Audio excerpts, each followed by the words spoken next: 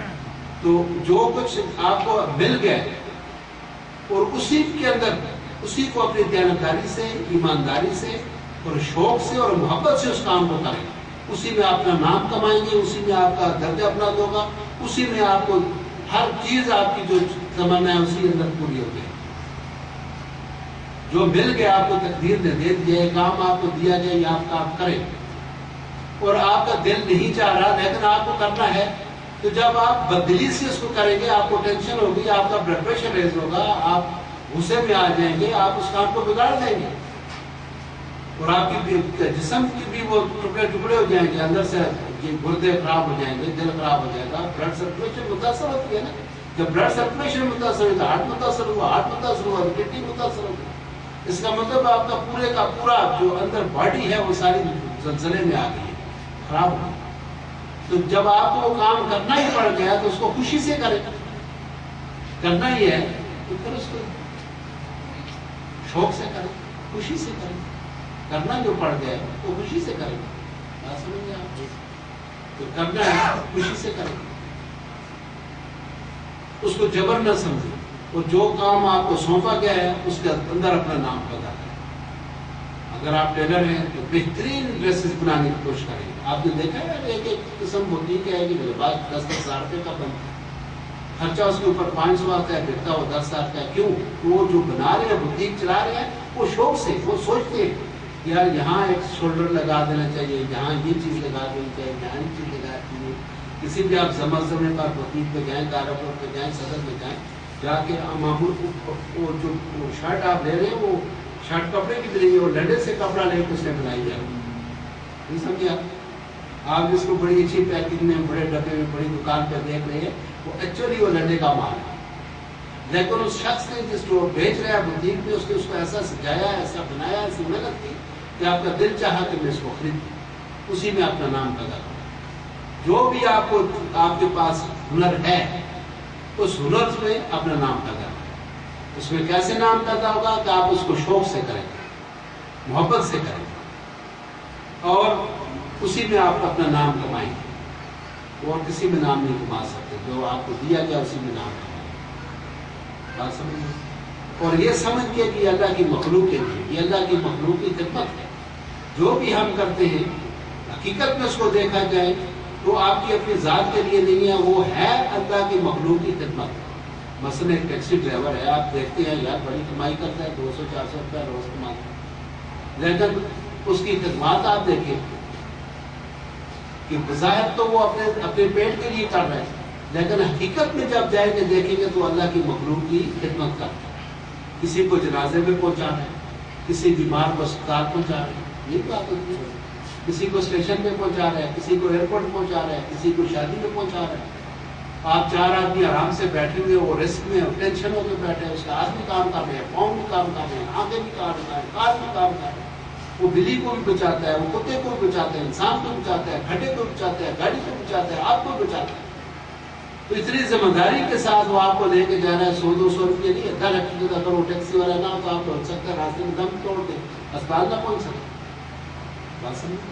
اگر وہ آپ کو نہ لے کے جائے تو آپ کا 10 ہزار کا ٹکٹ اسلام آباد کا بیکار ہو گیا, آپ کو فلائٹ ہی چھوٹ جائے اگر ٹیکسی لینا ہے. تو ہر جس کو بھی دیکھیں گے حقیقت وہ اللہ کی مخلوق کی خدمت کرتا ہے. ایک ہوٹل والا ہے, آپ کو یار بڑا چل رہا ہے, بڑا امیر ہو گیا, لیکن نہیں, وہ بھی آپ کی خدمت کے لیے. آپ آتے ہیں دفتر سے آتے ہیں, کھانا پکا ہوا ہے, جو آپ دل چاہتا ہے وہ آ کے بتاتا ہے کہ فرانس ڈشیں بنی ہیں، تو جو آپ کے دل کو اچھی لگتی ہے آپ کہتے ہیں لے آؤ، منہ سے روز ساڑیا، محنت اس کی تھی، پسینہ اس کا نکلا، تجھے آرام نہ کام ہوتی چلیں گے. تو مطلب کیا ہوا کہ وہ خدمت کر رہے ہیں آپ کے لیے. آپ آفس میں بیٹھے ہوئے ہیں ٹریڈیشن میں، اور تندور پہ بیٹھ کے آپ کی روٹیاں لگا رہے ہیں، ہوئی نا خدمت. تو جس قسم کو بھی دیکھیں گے وہ حقیقت میں وہ اللہ کی مخلوق کی خدمت ہو رہی ہے. لہٰذا آپ کو جو کام بھی دیا جائے، جو ہنر بھی آپ کے پاس ہے، اس ہنر سے اللہ کی مخلوق کی خدمت کریں. رازق وہ خود ہے، وہ اللہ سبحانہ و تعالیٰ فرماتا ہے قرآن میں کہ میں تمہاری محنتوں کی قدر کرتا ہوں. جب تم محنت کرو گے تو قدر تمہارا رب کرے گا، اور تمہیں اس میں نام بھی تمہارا ہوگا. نام ہے نا، بڑے بڑے نام ہیں، کام بڑے معمولی ہے. آپ سب جانتے ہیں، اس شہر میں رہتے ہیں. اسٹوڈنٹ بریانی کو کون نہیں جانتا؟ جانتے ہیں؟ کیا ریسٹورینٹ جانتے ہیں؟ آپ جانتے ہیں؟ تو شادیوں میں، بیاہوں میں کراچی کی سب سے مشہور ترین بریانی اسٹوڈنٹ بریانی ہے، لائن جیتی ہے. اس کو فرصت ہی نہیں ملتی، ہزاروں گاڑیاں وہاں ٹوٹتی ہیں. سب کراچی حلیم کیا چیز ہے، لیکن کراچی حلیم مشہور ہے. چودھری فرزانہ علی کلفی بڑی مشہور ہے. چھوٹے چھوٹے کام ہیں لیکن ان کے نام ہیں، انہوں نے ان کاموں کا نام کمایا. اب ٹیلر ہیں تو ان کے جن کے پاس یہ ٹی وی فنکار اور وزراء اور M P M L A آ کے جیسے اپنے ڈریسز بنواتے ہیں، یہ کارگوڈ پر ان کا نام ہے، ٹی جیز وغیرہ کا نام ہے تو درزی. اور کیا کرتے ہیں وہ کپڑے ہی سلتے ہیں، لیکن اس درزی خانے میں انہوں نے اپنا نام بنایا. ٹی جیز نے اپنا نام پیدا کر لیا کپڑے سینے کا. اسماعیل نے پنڈی میں اپنا نام پیدا کر لیا، وہ بھی ٹیلر ہے. وہ جنرل گیانی بھی اس کے پاس جاتا ہے کہ آپ میں مجھے سوٹ ایک بنا دو، اسماعیل ٹیلر ماسٹر. بات سمجھے؟ تو جو کام آپ کو دیا گیا، جب آپ اس کو شوق سے کریں گے، محبت سے کریں گے، اللہ کی مخلوق کی خدمت کے حوالے سے کریں گے، اسی میں اللہ تعالیٰ آپ کو درجات عطا فرما دے گا، اور اللہ تعالیٰ اسی میں آپ کو کامیابی کامرانی عطا فرما دے گا. کبھی جو آپ مل گیا آپ کو تو سمجھے کہ مجھے اللہ کی طرف سے یہ چیز ملی ہے، لہٰذا مجھے اسی میں اپنا نام پیدا کرنا ہے. تو بچوں، رزق جو ہے وہ اللہ کی جانب سے ہوتا ہے. نہ وہ سونے کے کاروبار میں ہے، نہ وہ سبزی کے کاروبار میں ہے، نہ وہ لوہے کے کاروبار میں ہے، کسی میں نہیں ہے. لینڈ ٹرانسپورٹ کسی چیز میں نہیں ہے. رزق آپ نے نصیب کیا، اور رزق اللہ تعالیٰ نے وعدہ کیا میں آپ کو دوں گا. پتھر میں کیڑا ہو اس کو بھی اللہ رزق دیتا ہے، سمندر میں مچھلیاں ان کو بھی دیتا ہے. کوئی ایسا چیوٹی بھی چلتی ہے، چپکلی آپ گھر میں چلتی ہے، اس کو بھی رزق اللہ دیتا ہے. تو رزق جو ہے وہ من جانب اللہ ہے، اور ہر وہ چیز جو انسان کی افادیت کے لیے ہو، اس کی بہتری کے لیے ہو، اس کی بھلائی کے لیے ہو، وہ رزق کہلاتا ہے. اور جو آپ کو عطا کیا گیا ہے اس پر آپ خوش ہیں. جو اللہ نے دے دی ہے بس اس پر قناعت بھی سیکھ جاتی ہے. جو اللہ تعالیٰ نے عطا فرما دیا وہ بہت بڑی چیز ہے. اللہ نے آپ کو آنکھیں دی بن مانگے، آپ کو کہے بھائی شہزاد صاحب 2 کروڑ روپے لے لو، یہ آنکھیں مجھے دے دو، آپ دیں گے. تو بس سمجھ لیں کہ کتنی قیمتی چیز ہے ہمارے پاس. کئی لوگ آپ نے سنا ہوگا، اخباروں میں پڑھتے ہیں کہ گردہ بیچ دیتے ہیں 2 لاکھ کا، 10 لاکھ کا، 5 لاکھ کا. اس کا مطلب انسانی اعضاء کتنے قیمتی ہیں، بہت قیمتی. تو اللہ کا شکر ادا کرنا چاہیے. اللہ نے ہماری جو زندگی ہے یہ اللہ کا فضل ہے. زندگی تیسرا نقطہ آپ کو بتا رہا ہوں، زندگی اللہ کا فضل ہے، بہت اللہ کا عمل ہے.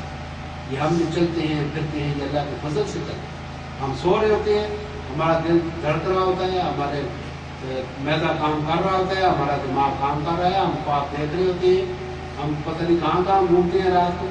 تو ہم تو سوئے، ہمیں تو ہوش ہی نہیں، ہمیں کو قتل کر دیا ہمیں نہیں پتہ چلے گا. لیکن ہم زندہ کس طرح سے کہ اللہ اس کو ہمارے اس دل کو چلا رہا ہے، ہمارے جسم کو چلا رہا ہے، ہمارے دل کو دماغ اللہ سبحانہ و تعالیٰ چلا رہا ہے. اس کا مطلب جو زندگی ہے یہ اللہ کا فضل ہے اور بہت اللہ کا عمل ہے. تو خوش رہا کریں آپ. جو آپ کو ہنر اللہ تعالیٰ نے آپ کے ہاتھ میں دیا ہے، اسی ہنر سے اپنا نام پیدا کریں، اسی ہنر کو اپنے روزی کا سبب اور ذریعہ بنائیں. اللہ سبحانہ و تعالیٰ آپ سب پر راضی اور رحمت فرمائے. اب ہم اپنے